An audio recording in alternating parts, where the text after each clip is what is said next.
Salut les Anacalypsiens. Alors bienvenue à ceux qui n'auraient pas vu la vidéo intro. Et pour les autres, je suis content que vous soyez là. Voilà. On est du coup on va être dans la partie comme on peut voir avec ce t-shirt Sirius Black qui est magnifique. Qu'on va parler d'adaptation. Et notamment avec deux exemples. Donc avant, pour montrer au cas où certains ne connaîtraient pas ce t-shirt, parce que en gros c'était offert dans un parc avec une pop, donc de Sirius. Alors je vous remontrerai ça plus tard, parce qu'on a prévu de temps en temps de faire des vidéos sur nos collections.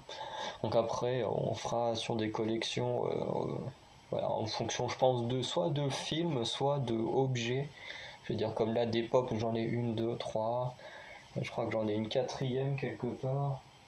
Dans le truc Harry Potter, il doit y en avoir une. Donc ouais, ça doit faire 4. Ouais, 4 ça fait pas beaucoup. Après, il y a celle-là de Malicia qui fait partie de la même saga. Enfin, qui fait partie aussi du truc là, Funko, mais c'est pas une pop. Et je la trouve 1000 fois plus belle que les pop. Même si celle de Sirius Black, ce qui est bien, c'est le toucher parce que c'est pas du plastoc. C'est vraiment, on dirait une sorte de velours, je sais pas quoi. Elle est trop bien cette figurine. Et du coup, avec la figurine, il y avait le t-shirt. Ouais, c'était ça, c'était un pack t-shirt avec la figurine. Et du coup, je sais pas, honnêtement, je ne sais pas si ça se trouve en France. Je vous le dis honnêtement, moi, j'ai dit honnêtement, j'ai acheté ça. Oui, de toute façon, je l'ai acheté, sinon je l'aurais pas. Mais je l'ai acheté en Écosse quand on a été enfin pas l'été dernier, mais en février, pas de cette année, mais de l'année dernière. Du coup, j'avais vu ça parce que ça m'a pas coûté très cher. Je crois que ça a dû coûter 30 €. Donc la pop plus le t-shirt, ouais, en fait c'est à peu près le prix. Un t-shirt de film, genre, ça coûte dans les 20 €. 20, ouais, 20, 25 €. Une pop ça coûte 16 €. Donc ouais, ça coûte même moins cher d'avoir le lot ensemble que, que d'acheter les choses chacun de leur côté.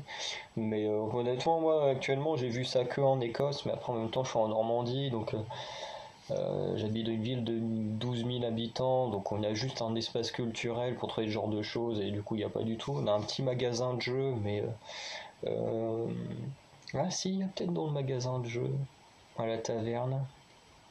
Je me demande si je l'ai pas déjà vu une fois, mais j'y vais assez rarement vu que je suis très peu souvent ici.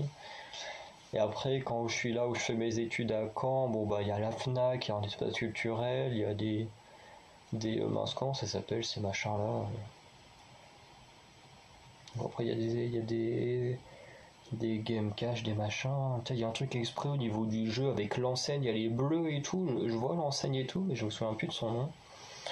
Mais voilà, il y a plein de trucs, mais je crois que j'ai encore jamais vu la figurine là-bas. Mais bon, après c'est pas forcément le débat, mais je voulais juste montrer voilà la pop qui va avec, parce que honnêtement je trouvais que c'était un super groupe de goodies pour les fans d'Harry Potter. Et honnêtement, je vous montrerai la figurine un peu plus en détail.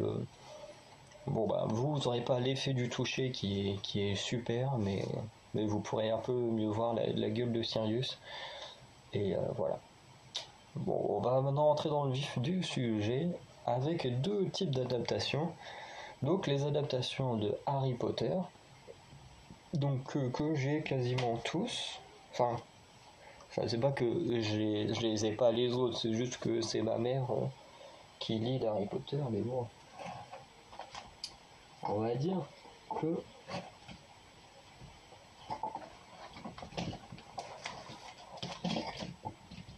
que voilà, je maîtrise plus ou moins bien mon sujet. Parce que là, il y a quasiment tout l'Harry Potter, sauf que j'en ai prêté quelques-uns. Après, c'est quoi le Quidditch à travers... Ah oui, ok, c'est parce que j'ai deux fois les livres de la... Non, trois fois, attends. Ah oui, non, deux fois les livres de la bibliothèque, ça c'est que les contes de Bill le Bard. Mais c'est vrai que comme avec le temps, il commençait vraiment à être super abîmé. parce que j'avais acheté les livres tout seul, les contes, le Quidditch, tout ça. Et un coup, on est tombé sur le truc, la bibliothèque. Je crois que c'est un truc comme ça que ça s'appelle. Comment ça s'appelle ça? Ouais, c'est ça, la bibliothèque de Poudlard. Mais du coup, on savait pas trop à quoi ça correspondait parce que tous ces livres-là, je les ai lus une fois. Enfin, les petits livres, je les ai lus une fois et puis après, j'avais trop remis le nez dedans. Et du coup, on l'avait acheté par curiosité. En fait, c'est les mêmes bouquins qu'on avait déjà. Mais du coup, ça veut dire que j'ai une version 9 que j'ai jamais touchée, qui au moins est nickel. Et puis bon, bah, j'ai des versions bon, voilà, qui datent énormément.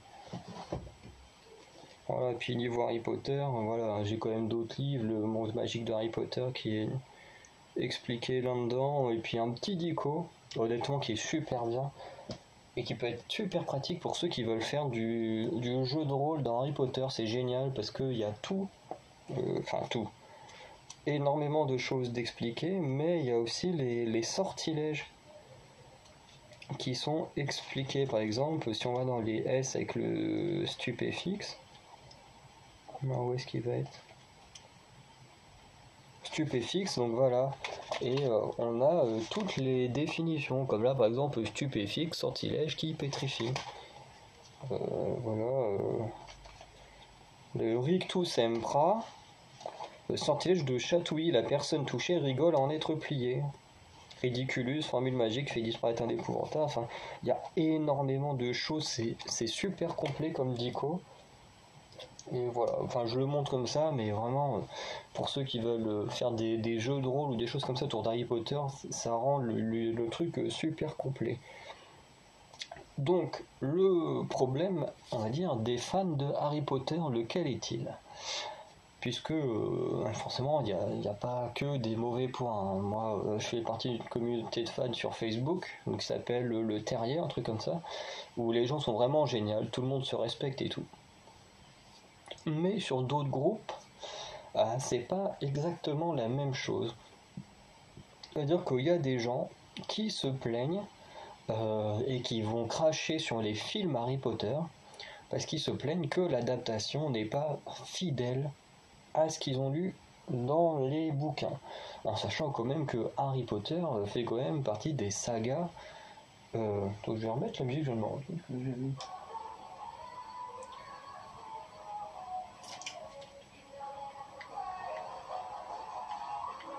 Voilà, ça fait du bien un peu de musique.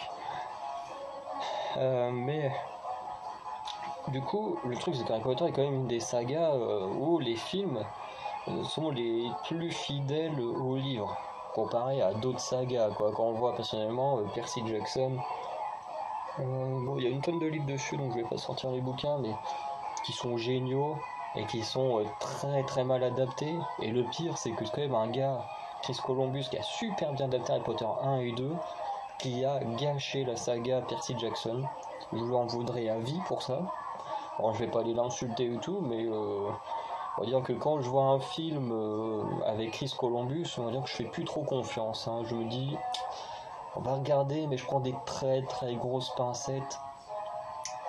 On va dire que voilà, au moins je peux pas être déçu avec lui maintenant parce que j'ai zéro hype quand c'est lui qui est aux manettes. Mais voilà. Ensuite, qu'est-ce qu'il y a d'autre qui a été ouais, enfin, je pense que Percy Jackson c'est le pire. Parce qu'après il y a la saga de l'épouvanteur là, avec le film Le Septième Fils, pareil, qui est une des pires adaptations. Mais je n'ai pas lu les livres, c'est surtout tous ceux que je connais qui eux adorent lu qui me dit que c'est la pire adaptation du roman. Donc voilà, après ces gens-là non. Enfin, après moi je peux pas donner mon avis sur ce film-là parce que bah, j'ai pas vu le film, j'ai pas lu les livres. Mais bon, en tout cas, c'est un peu un équivalent de Percy Jackson, mais d'un univers que je ne connais pas et qui a l'air assez cool quand même. Voilà, mais voilà, le problème avec Harry Potter, c'est que les gens en fait ne comprennent pas ce qu'est une adaptation. C'est-à-dire qu'une adaptation, le but c'est de prendre une œuvre de base, donc voilà, Harry Potter, donc bon, enfin la coupe de feu. Donc voilà, c'est de prendre l'œuvre de base et de l'adapter en film, en sachant que les codes de la littérature et les codes du cinéma ne sont pas les mêmes. Ça veut dire que tu vas pas raconter une histoire dans un livre de la même manière que tu vas raconter une histoire dans un film. Déjà, un livre, bon, chacun lit un livre comme il veut. Un livre, tu peux le lire comme ça d'une traite. Des fois, tu peux le lire chapitre par chapitre. Moi, depuis quelques années, quand je lis un bouquin, je lis chapitre par chapitre. Sauf quand c'est dans le cadre des études où là, bon, faut que j'étudie le livre, donc là, j'en lis un peu plus. Mais souvent, comme moi, honnêtement, je lis beaucoup en allant aux toilettes, hein, voilà. Bon, honnêtement, je me fous sur le trône et puis hop, je lis un chapitre. Bon, après, quand ils sont longs, parce que des fois, il y a des chapitres dans certains livres qui sont très longs, bon, bah, je le lis pas en entier, mais.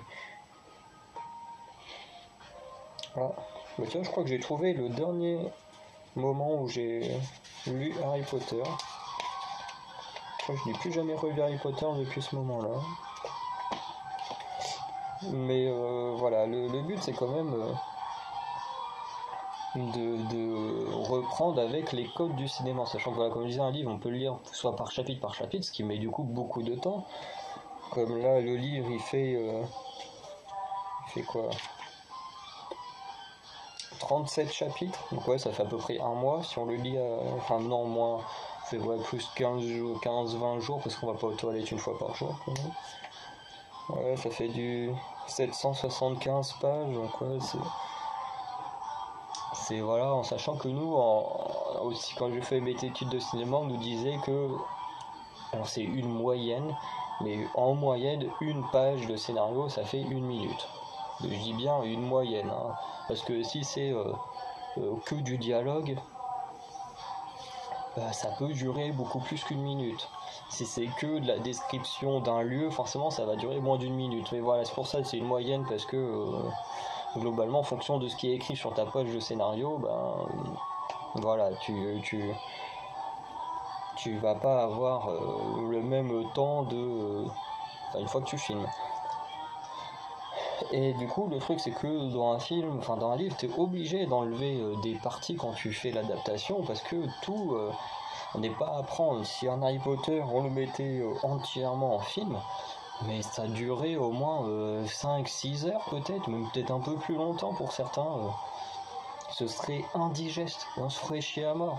Et surtout que le problème, c'est que qu'est-ce que ça donnerait en plus de regarder un truc qu'on a déjà lu, qui est pour mot des dialogues la même chose, qui pour toutes les actions et tout soient exactement les mêmes. Mais honnêtement, moi je vous le dis de mon avis, mais je me ferais chier à mort. Et je dis ça parce que c'est la raison pour laquelle je ne regarde pas d'animé. Parce que c'est pas que j'aime pas les animés, parce que ça m'arrive de regarder des dessins animés, ça m'arrive de regarder des dessins animés pour adultes comme Solar Opposite, comme Futurama, ou voilà, des dessins animés comme ça, j'adore en regarder. Et pourtant je ne regarde pas d'animé. Justement, le problème de l'animé, c'est que c'est très très proche du manga. Moi je sais que j'adore lire, donc voilà, j'aime bien avoir le livre en main. Et du coup, je me dis pourquoi est-ce que je vais regarder un animé d'un truc que j'ai déjà lu, en sachant que c'est quasiment exactement la même chose. Moi, voilà, c'est pas que voilà, je dénigre le travail de ceux qui font les adaptations de manga, mais le truc c'est que je prendrai pas de plaisir à regarder quelque chose que j'ai déjà lu et que j'ai déjà en tête.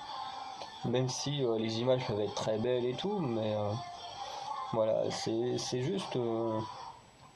Ça n'a aucun sens de faire mot pour mot tout ce qu'il y a dans un livre. Déjà, ça servirait à rien, honnêtement. Ce serait complètement idiot. Parce qu'au final, le livre, après, on prendrait plus de plaisir à le lire, quoi. Ou le film, tu prends pas de plaisir à le regarder si c'est exactement la même chose. En sachant en plus que un film, pour que ça passe au cinéma, faut que ça rentre dans un certain cadre. Donc si tu rentres pas dans le cadre donné, donc faut par exemple un certain format de temps pour être diffusé au cinéma. Donc si tu ne respectes pas ce format de temps, tu ne seras pas diffusé, ou alors il y aura une coupure avec un truc. Et encore aujourd'hui, je sais même pas si ça se fait encore, les films avec des pauses au milieu, enfin avec des entractes, chercher le mot, mais honnêtement, depuis que je vais au cinéma, je sais qu'au tout début où j'allais au cinéma, à la fin des années 2000, début 2010, je sais que ça existait encore un petit peu, des films avec entr'acte. Mais depuis 2015, je crois que 2015, que je suis arrivé à l'université où je vais très très régulièrement, enfin, où j'allais très très régulièrement au cinéma, parce que bon, l'année dernière, on n'y a pas pu y aller à cause du Covid. Mais pendant toute mon université, moi je surkiffe le cinéma, donc j'y allais très très souvent. Et honnêtement, je n'ai jamais revu un film avec une entr'acte. Parce que maintenant, les films ont tous un format qu'il faut absolument respecter pour que ça soit diffusé. Donc c'est un peu casse-couille, quoi. Parce que pourrait y avoir des films. Alors il y a des films des fois de 3 heures qui sortent, comme ça a été le cas de Endgame. Mais voilà, c'était vraiment spécial parce que c'était le gros blockbuster de Marvel. Et voilà, c'est pour ça globalement que ça a été accepté. Sinon, je pense que si on avait dit allez, on fait un film de 3 heures sur une licence inconnue, bah, je pense que ça serait pas passé. Honnêtement, c'est mon avis. Et du coup, il y a déjà ça à respecter. Ce qui fait que, comme on disait, un livre comme Harry Potter, si tu l'adaptes, il y en a au moins pour 6, 7, peut-être même pas loin de 10 heures, quoi. Ce serait indigeste un film de 10 heures. Déjà, moi, la Snyder Cut, j'ai pas envie de la voir parce qu'elle dure 4 heures et je trouve que 4 heures, c'est beaucoup trop long. Beaucoup trop long pour un film. Enfin, surtout un film en plus dont t'as déjà vu l'histoire. Alors, certes, c'est amélioré, il y a des scènes en plus et tout, mais ça reste exactement la même histoire. Donc, honnêtement, même si la version de Whedon était pas terrible, j'ai pas envie de voir celle de Snyder me taper 2 heures en plus pour au final avoir le même fil rouge, quoi. Ça me fait vraiment. Je sais que je vais quand même le regarder un moment, mais honnêtement, ça va me faire chier de le regarder, quoi. Parce qu'aujourd'hui, en plus, on est dans une époque où tout doit aller assez vite, quoi. Entre le travail, les études, quand on a fait les études, il y a les devoirs à côté, les exposés à préparer, les machins à faire, les examens.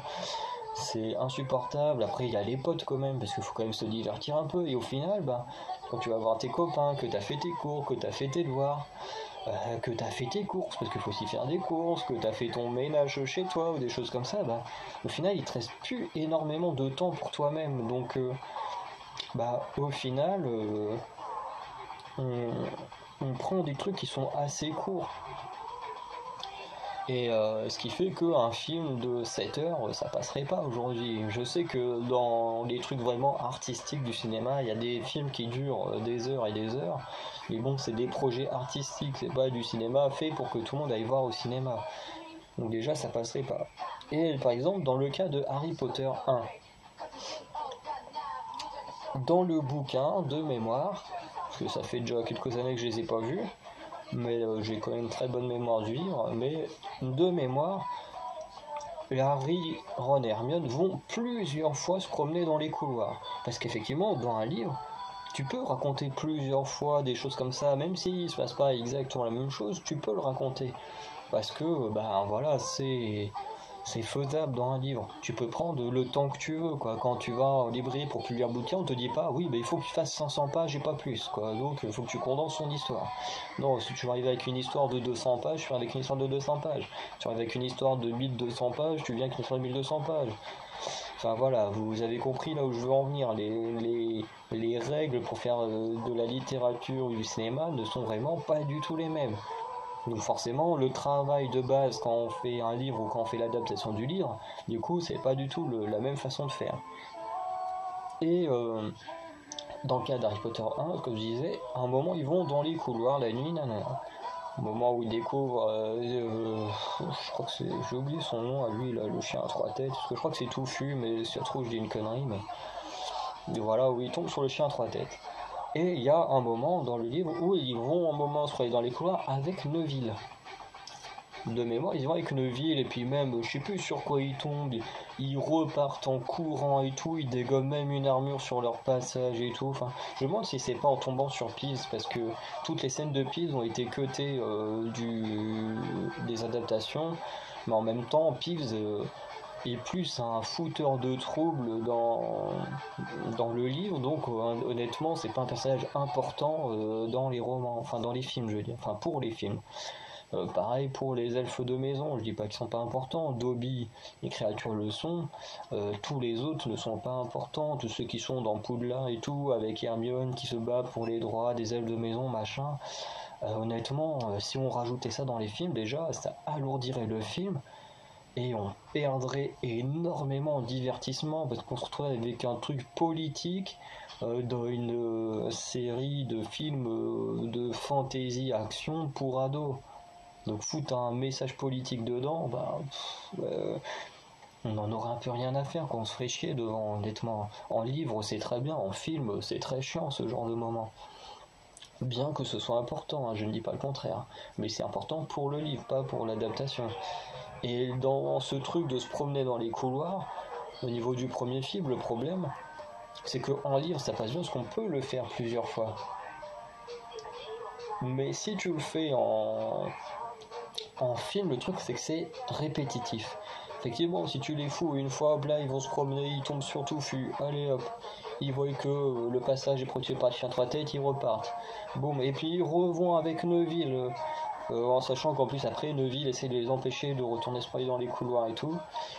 Donc si ils y vont avec Neville, et en plus là ils tombent sur le pif, ils ont peur, hop là ils repartent, ils détruisent l'armure comme ça se passe dans le bouquin, et qu'ils retournent dans le dortoir, bah déjà ce serait chiant dans une adaptation parce que on aurait deux fois quasiment la même scène, même s'il se passe pas exactement la même chose, c'est quand même deux fois la même scène de quelqu'un qui se promène dans les couloirs, machin, donc en adaptation c'est très répétitif et on n'a pas forcément envie de ce genre de choses dans une adaptation, honnêtement. Voilà, on prend les choses vraiment importantes et puis qui peuvent faire avancer l'histoire assez rapidement, donc prendre deux fois la même scène, et ben on dit hop, on garde la plus importante des deux. Et de plus, ça détruirait toute la symbolique autour de Neville. C'est-à-dire que Neville, il gagne des points bonus à la fin d'Harry Potter 1 parce qu'il a combattu ses amis en voulant les empêcher d'aller se promener dans les couloirs. Le truc, c'est qu'en livre, ça marche bien qu'ils soient allés avec eux et puis qu'après, il les en empêche pour protéger la maison et tout. Ça marche bien parce que c'est un livre, tu peux prendre le temps de raconter les choses. En film, t'as pas le temps, comme t'as un format de temps. Donc tu ne peux pas prendre 3 heures pour raconter les choses. Et du coup, je trouve que le message est beaucoup plus fort dans le film. Parce que honnêtement, ça fait même un peu un défaut dans les livres, même si au final c'est plus pour défendre la maison, qui perdent pas plus de points, mais bon, c'est moyen. Que en fait, dans le film, je trouve que le message est encore plus fort. Parce que Neville, du coup, ne va pas avec eux dans les couloirs. Et du coup, Neville est vraiment le héros qui essaie de les empêcher de faire des conneries pour protéger la maison. Et du coup, là, il mérite vraiment ses points bonus, même s'il reçoit des points bonus de merde, parce que, voilà, il reçoit pas grand-chose. Mais je trouve que le message là-dessus est beaucoup plus fort dans le bouquin, enfin dans le film que dans le bouquin.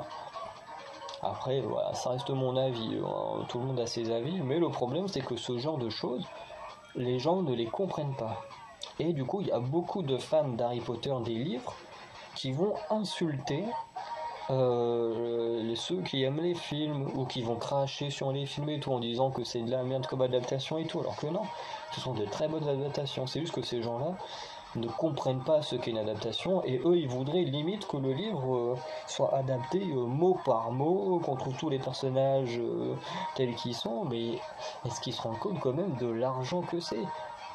Parce que oui, moi quand je vais Harry Potter 7, alors oui, quand on a vu les géants de Count Voldemort et qu'on ne voit pas un groupe en train de les combattre comme dans le livre, j'ai forcément été un peu déçu. Après ça a pas fait, enfin j'ai pas pu dire que c'était un film de merde quoi. Surtout que quand on voit la fin pourrie de Voldemort dans le livre, on se dit heureusement quand même qu'ils ont modifié la fin dans le film et qu'ils ont fait au moins un petit combat sympathique. Parce que dans le bouquin, honnêtement, c'est de la merde la fin. Hein. La fin, ils sont là, ils causent pendant 15 minutes et hop là, on se lance un sort, boum, ça revient sur Voldemort, il est mort. Waouh! Tu te dis pendant des années, t'as été à fond sur l'aventure et tout qui se passait, et puis ça se termine genre sur juste un lancer de sort chacun, et puis hop, ils sont morts. Alors qu'on s'attendait à un combat quand même assez épique, quelque chose, mais non. Donc des fois l'adaptation a du bon, puisque là il y a eu un petit combat et tout qui était quand même plutôt sympathique, et en plus on a pu voir des membres de l'ordre, pas de l'ordre Phoenix, mais de l'armée de Dumbledore, détruire des Horcruxes que on sait que ça a été fait dans le livre, mais qu'on ne voit jamais. Par exemple, le coup de la coupe, je crois, qui est détruite là par Ron et Hermione, ça on ne le voit pas dans le livre. Parce que moi, c'est un truc aujourd'hui, j'ai vraiment du mal, c'est les livres focus sur un personnage. Honnêtement, aujourd'hui, j'ai du mal à lire ce genre de livre. Et du coup, bah, comme c'est focus que sur Harry, bah, du coup, on ne voyait pas ce qu'ont fait les autres. Donc je crois que c'est un moment où ils les recroisent et puis on font oui, vas-y, ça y est, on a détruit la coupe. Et puis ils viennent avec des crochets du basilic et tout pour détruire d'autres trucs. Enfin, d'autres Horcruxes. Mais voilà, comme quoi l'adaptation peut avoir du bon, et forcément tout peut avoir du bon et du mauvais quand on voit de la façon qu'on veut, mais pour certains trucs ça a du bon, surtout Harry Potter qui a quand même pas mal de défauts dans ses bouquins. Mais on n'est pas là pour juger, parce que ça reste quand même une très bonne œuvre littéraire.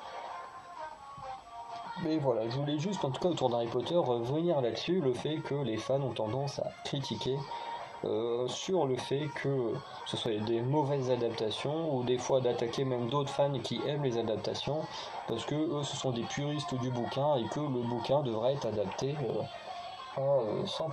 Bah, tiens, moi qui cherchais mon écharpe Harry Potter, en fait elle est juste là. Bon, je vous avoue que honnêtement, c'est pas la plus belle, hein. Je sais pas, dites-moi vous, c'est laquelle votre écharpe préférée? Alors, je dis bien écharpe préférée et pas maison préférée. Parce qu'honnêtement, pendant un temps, je les avais toutes, sauf Serre d'Aigle. Et bah, malheureusement, dans des déménagements, on a perdu celle de Poufsouffle et de Serpentard. Mais honnêtement, celle de Poufsouffle a été magnifique. Pourtant, c'est pas du tout ma maison préférée, mais l'écharpe, elle était magnifique. Donc maintenant, on va parler des comics. Alors, je vais juste regarder un truc vite fait.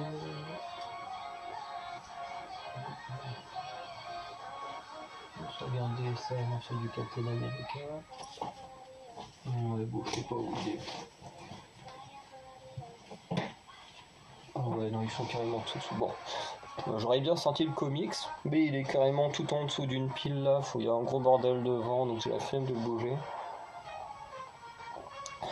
Mais on va revenir sur un film, enfin pas un film, une adaptation au niveau des comics Marvel. Voilà, donc on va parler de Captain America Civil War. Parce que c'est un film, honnêtement, que je trouve l'un des meilleurs du MCU. Alors moi, d'un côté, je le trouve meilleur parce que j'ai été vraiment investi dedans, j'ai ressenti pas mal d'émotions en regardant ce film. Mais honnêtement, parce que j'ai lu le comics Civil War. Voilà, bon, il traîne là-dedans, voilà. Mais de toute façon, j'ai les deux versions. Enfin, au niveau de la première version, j'ai le prologue là. J'ai le prologue, le tome 1 et le tome 2. Il me manque le 3, 4, 5, 6, parce que je crois que ça va jusqu'à 6. Mais de toute façon, le tome important Civil War, c'est le tome 1. C'est là où il y a la vraie histoire de Civil War. Après le 2, 3, 4, 5, 6, ou même le prologue, c'est plus pour mettre voilà, un peu ce qui s'est passé juste avant. Et le 2, 3, 4, 5, 6, en fait, c'est ce qui se passe durant Civil War, mais au niveau d'autres personnages. Par exemple, je sais qu'il y a une histoire qui tourne autour de Wolverine et d'une société bizarre et tout. Enfin, je me souviens plus exactement c'est quoi, mais voilà, dans le tome 2, il y a tout un truc qui tourne autour de Wolverine. Donc voilà, qui n'a rien à voir directement avec les événements, enfin, qui a à voir en fonction de ce qui s'est passé au Civil War, mais pas directement sur le conflit Captain America et Iron Man. Et après j'ai la deuxième version, donc Civil War 2, parce que ça s'appelle pas Captain America, c'est Civil War 1 et Civil War 2, et le Civil War 2 avec Iron Man et Captain Marvel. Que lui on m'avait offert, alors je sais plus si c'était un anniversaire ou un Noël qu'on me l'avait offert, donc voilà. Que je trouve très très bon parce que il y en a beaucoup qui l'ont critiqué et tout, parce que oui on reprenait deux héros qui s'affrontaient, comme dans le premier Civil War. Mais les gens n'ont pas réfléchi au fond du comics. Parce que honnêtement, le fond de l'histoire, c'est le fond de l'histoire qu'on a dans Minority Report, et c'est un film que j'adore. Donc j'aime beaucoup ce comics pour ça, parce que c'est un peu un Minority Report, mais avec des super-héros. Donc Personnellement, moi j'adore, même s'il a été très très critiqué, mais bon là, bon, on n'est pas là pour parler des écritures de comics. Quand on fera des vidéos sur des comics, on pourra en parler. Là, le problème c'est Civil War. Et le problème reviendra dans les séries télé, je pense que je mentionnerai rapidement. Je vais me le noter vite fait.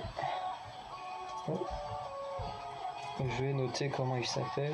Oui, je vais mettre New Captain. Donc là, parce que ça, c'est un truc qui m'a choqué honnêtement. Mais on reviendra sur la vidéo suivante. Enfin, une des vidéos suivantes. Et au niveau de Civil War, alors, dans le comics, pour raconter un peu l'histoire, on a une équipe de super-héros. Alors ça, je crois que c'est dans le prologue. On a une petite équipe qui s'appelle les New Warriors, donc qui est composée de super-héros plutôt moyens, voire même mauvais, entre guillemets. On va dire que c'est pas des super-héros qui vont faire partie des Avengers, quoi. Et en fait, ces super-héros-là, en fait, font une émission télé où en fait ils sont filmés en train de combattre des super-vilains, mais vraiment les super-vilains les plus nuls, pour être sûr de gagner et puis de faire des vues à la télé. Et à un moment, ils tombent sur un groupe de super-vilains et ils se disent, allez, même s'ils ont un bon niveau, on va tenter de se les faire. Et parmi eux, il y avait Nitro. Nitro, un super-vilain dont le pouvoir est de générer des explosions et tout ça. Enfin, en même temps, il s'appelle Nitro, quoi. Hein. C'est pas compliqué à deviner son pouvoir. Et en fait, à un moment, il le poursuivent et Nitro se met à exploser. Donc dans son explosion, il tue alors je sais pas s'il tue une partie de l'équipe de super-héros et s'il tue toute l'équipe dans l'explosion. Et en même temps, il détruit une école avec plein d'enfants. Enfin, je crois qu'il y a dans les 600 morts, un truc comme ça. Enfin, c'est énorme le nombre de gens qui sont décédés dans cette explosion. À la suite de ça, il y a des lois qui vont se mettre en vigueur avec cette fameuse loi du recensement où les super-héros doivent désormais montrer leur identité et se battre pour le gouvernement, enfin pour une instance supérieure aux Avengers ou autre équipe, parce que dans les comics, il n'y a pas que les Avengers, c'est les 4 Fantastiques, mais eux, on connaît déjà leur identité à tous, enfin voilà, il y a plein d'autres équipes. Les X-Men, par exemple, eux, ils vont rester en retrait, ils vont dire nous... Enfin, je sais qu'à un moment, ils viennent voir Emma Frost fait eh oh, c'est pas notre problème, nous, les mutants, on a déjà assez à faire avec nos problèmes, donc hein, allez vous démerder. Et du coup, à la suite de ça, on a Iron Man qui triche pour que la loi soit passée, puisqu'il va aller dans une sorte de tribunal et tout, pour faire voter la loi et tout. Et il y a un super vilain qui va venir les attaquer pour que la loi ne soit pas votée. Iron Man va le combattre avec Spider-Man, ils vont le battre, et ensuite un peu plus tard on retrouve Iron Man avec, je crois que c'est l'homme de Titane. Il le retrouve dans une forêt, puis lui donne de l'argent pour le remercier voilà, d'avoir fait ce qu'il avait à faire. Et du coup voilà, parce que Iron Man, lui, il a toujours combattu en montrant son identité, donc voilà, pour lui, c'est pas quelque chose de nouveau. Et du coup, Iron Man va se mettre en grand défenseur de la loi du recensement, avec à ses côtés des hommes comme Hank Pym ou Mr. Fantastic, qui sont également des hommes qui ont toujours combattu avec leur identité connue de tout le monde. Et notamment, un des moments les plus choquants, c'est Peter Parker qui décide de retirer son masque de Spider-Man et de montrer sa véritable identité en se rangeant du côté de Iron Man. De l'autre côté, forcément, Captain America va se ranger contre lui en montant une résistance, avec dans sa résistance des personnes comme Luke Cage, comme Jessica Jones. On va avoir le Punisher qui va rejoindre l'équipe pendant très très peu de temps, puisque Iron Man va se mettre à recruter des super vilains, et du coup certains super vilains vont venir voir Captain America pour demander de rejoindre son camp pour un peu être pardonné s'il les aide de vaincre Iron Man. Sauf que le Punisher, quand il va les voir, il peut pas s'empêcher de tuer des criminels, donc hop, il va direct sortir son flingue, il va dégommer les criminels, il va se faire tabasser par Captain America, et Captain America va l'abandonner là sur le côté. Donc voilà. Et du coup, au final, quand Spider-Man va se rendre compte que les agissements de... Enfin, c'est pas la loi qui dérange Spider-Man, c'est la façon de faire d'Iron Man. Parce qu'il va créer, grâce avec Hank Pym, en fait, ils vont créer une prison miniature pour enfermer les super-héros qui font n'importe quoi et tout, enfin qui veulent pas signer la loi du recensement. Et du coup, Spider-Man va se retourner contre Iron Man, et du coup, il va être agressé par des super-vilains. Et je crois que c'est même justement le Punisher qui lui sauve la vie. Et au final, du coup, Spider-Man change de camp. Et je crois qu'il y a même des 4 fantastiques, je crois que Suzanne et Johnny Storm, je crois que eux deux ont rejoint le camp de Captain America. Je crois que les 4 fantastiques sont divisés entre les deux groupes, si je dis pas de bêtises. Parce que je sais que, bah non, Johnny, ouais, si. Parce que quand il y a eu ça, il y a Johnny Storm, donc la torche humaine, qui se fait agresser à l'entrée d'un bar par des gens à cause du coup de l'explosion de nitro. Il y a un mec qui se ramène, qui lui explose une bouteille dans la tronche et tout, et puis bah, la torche humaine c'est un héros, donc il veut pas attaquer des citoyens, donc il se laisse se faire tabasser et tout. Donc voilà, c'est un peu tout ce qui se passe dans le roman. Forcément, il y a plusieurs affrontements entre l'équipe Captain et l'équipe Iron Man, et au final qui sera gagné par celle d'Iron Man. Et voilà, globalement, ce qui se passe dans le comics. Dans le film, alors certes c'est une adaptation, donc je vais pas répéter tout ce que j'ai dit au niveau d'Harry Potter sur l'adaptation, puisque voilà c'est exactement le même principe, mais là où en fait les gens ont eu la même réaction, c'est que tout le monde a craché sur Civil War, parce qu'ils trouvent que ce n'est pas une adaptation fidèle aux comics. Alors déjà, pour que ce soit fidèle aux comics, ce serait très très compliqué avec les droits de Marvel qui, je crois que c'est dans les années 80-90, ils ont un peu vendu des droits un peu partout pour que des films soient faits et tout, et engendrer de l'argent grâce aux films qui seraient faits. Et du coup, bah maintenant, aujourd'hui, pour récupérer des droits et tout, bon, ça se fait un petit peu de plus en plus qui récupèrent des droits et tout, mais il y en a qui n'ont toujours pas récupéré, du coup, ça complique les choses. Mais pour faire Civil War, faudrait les Avengers, faudrait les droits des 4 Fantastiques, qui bon maintenant sont revenus chez Marvel, mais au moment de Civil War, c'était encore la Fox, je crois, ou un studio comme ça qui avait les 4 Fantastiques. Voilà, il aurait fallu, au lieu d'avoir Scott Lang, il fallait avoir Hank Pym. Il fallait avoir une tonne de super-héros, par exemple la cape et l'épée, qu'on voit dans une petite série télé qui a été faite. Eux, ils sont ultra importants dans le film, enfin dans le comics, puisque, alors je ne sais plus si c'est l'équipe de Captain America ou d'Iron Man qui l'utilise, je ne sais plus laquelle équipe, mais globalement son pouvoir c'est de faire téléporter les gens qu'il enveloppe dans sa cape. Et il peut vraiment agrandir sa cape de manière énorme à faire rentrer une équipe dedans. Mais du coup, avec son pouvoir, il est ultra pratique pour se déplacer très rapidement d'un lieu à un autre. Et du coup, la cape joue un rôle important justement pour ces déplacements ou des attaques surprises. Donc il aurait fallu qu'il soit également présent dans les films. Donc voilà. Et du coup, tu ne peux pas, dans un film, comme je dis, c'est une adaptation, donc tu dois faire avec ce que tu as. Ils peuvent pas rajouter plein de tous ces héros-là d'un coup, en sachant qu'ils n'avaient pas les droits des 4 Fantastiques déjà. Donc déjà, un des personnages les plus importants du camp de Iron Man, déjà c'était foutu. Donc voilà. Et en plus, ça aurait fait beaucoup trop de personnages. Il y a beaucoup trop de personnages. Ça aurait demandé beaucoup d'argent de caster déjà rien que les New Warriors et les super vilains qu'ils affrontent, dont Nitro, juste pour une scène où boum, ils font exploser l'école et ils tuent une tonne d'enfants.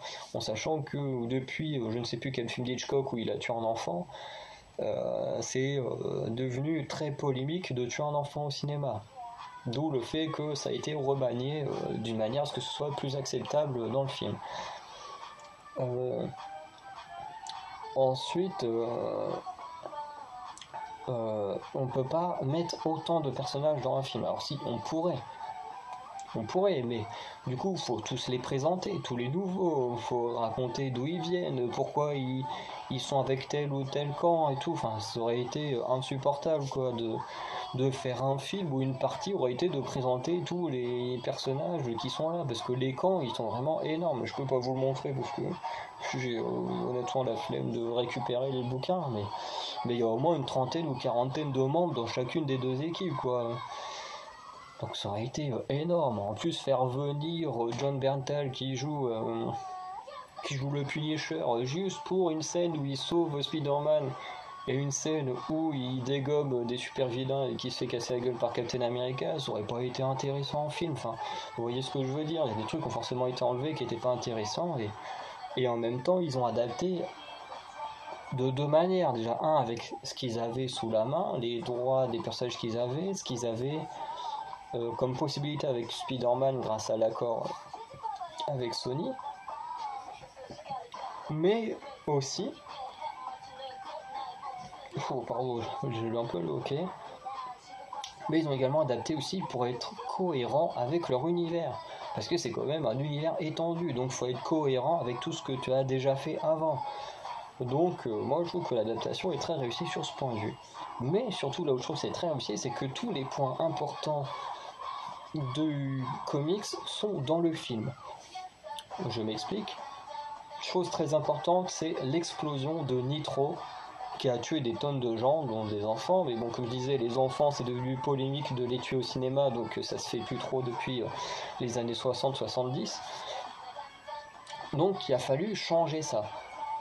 Et du coup, qu'est-ce qu'on a? On a Bucky Barnes, alors pas Bucky Barnes, mais le baron Zemo déguisé en Bucky Barnes, qui fout une bombe à l'endroit où doit être votée la loi du recensement, et qui fait exploser un bâtiment avec pas mal de morts, et notamment le père de T'Challa.